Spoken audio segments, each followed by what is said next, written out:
এই যে গাছটা সব কাছাকাছি বয়স হবে। কাল কাল বৈশাখী ঝড় মাঝে বৃষ্টির মাঝে বাতাসে পড়ে গেছে।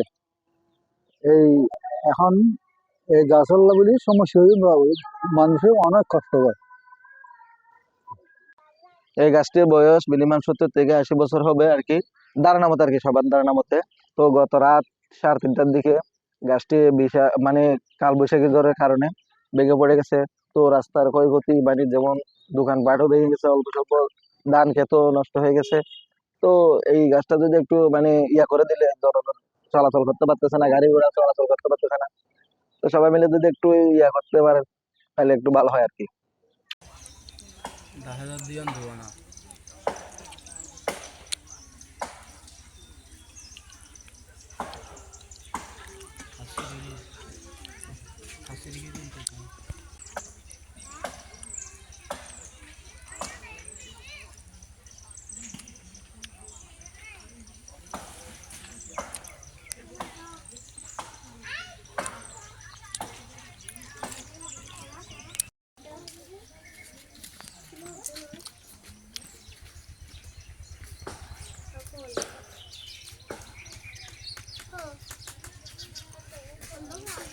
আমি জানি না আমার কাছে আছে, ও নিয়ে গেছে তো।